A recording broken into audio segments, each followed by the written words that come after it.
కోసం రవ్వలాగా చేస్తున్నాను. కొంచెం రవ్వని వేయించుకొని దాంట్లో కొంచెం నెయ్యి వేసుకొని రవ్వ బాగా వేయించి పక్కన పెట్టుకోవాలి, నెయ్యి వేసుకొని.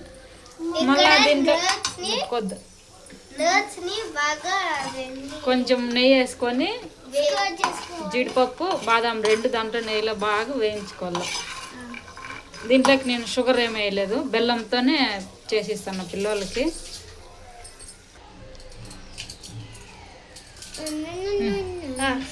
సో ఇప్పుడు రవ్వని మిక్సీ పట్టుకున్నాం కదా, దీంట్లోకి రవ్వ వేసేసుకోవాలి. ఇప్పుడు దీంట్లోకి ఈ జీడిపప్పు బాగా వేయించుకున్నాం కదా, అవి మిక్సీ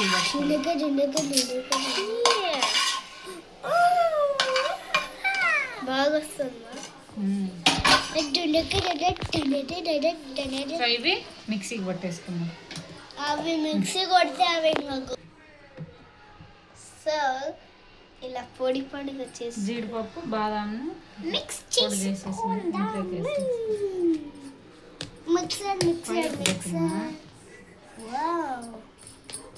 సైలెంట్ గుండు, సైలెంట్ గుండు.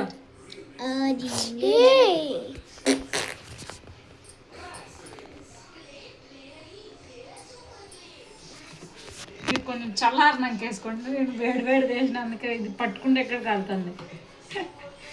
మా పిల్లలు ఆతరం తట్టుకోలేకనంటే తొందరగా వేసేసిన. చల్లారి పెట్టుకుంటే బాగా ఇంకా. Don't tell about our friends.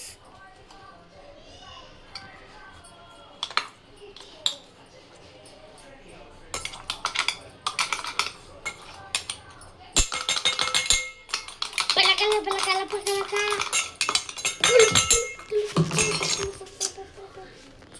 So ఇది బాగా మిక్స్ చేసుకో. Mixer. సైలెంట్ ఉన్నానా? మిక్సడ్ గబ్బు. అందుకే మిమ్మల్ని పిలిచకూడదు ఇటుకే వంట చేసినప్పుడు. ఎందుకు అట్లా కదిలి. సో ఇది బెల్లం పౌడరు, దాంట్లోకి కొద్దిగా ఇలా చేసి మిక్సీ పెట్టుకుందాం. సో ఇప్పుడు బెల్లం పౌడర్ దీంట్లోకి వేసేసుకోండి.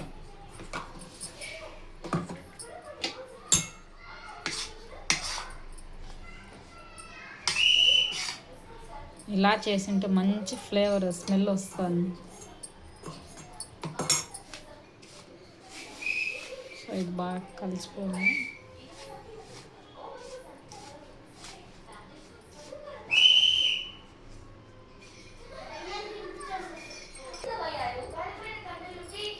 దీంట్లో కొంచెం నెయ్యి వేసుకొని అయినా వంటలు ఇట్లా లడ్డు మాదిరి చేసుకోవచ్చు, లేకపోతే అట్లే చేసేయచ్చు.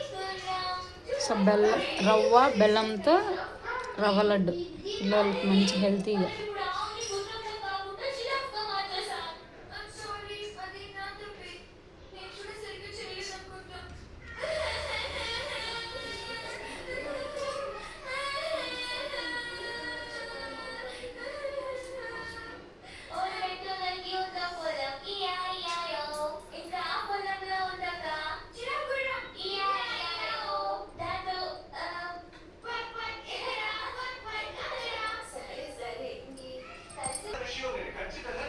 ఫైనల్లీ రవ్వ బెల్లంతో చేసిన రవ్వ లడ్డు.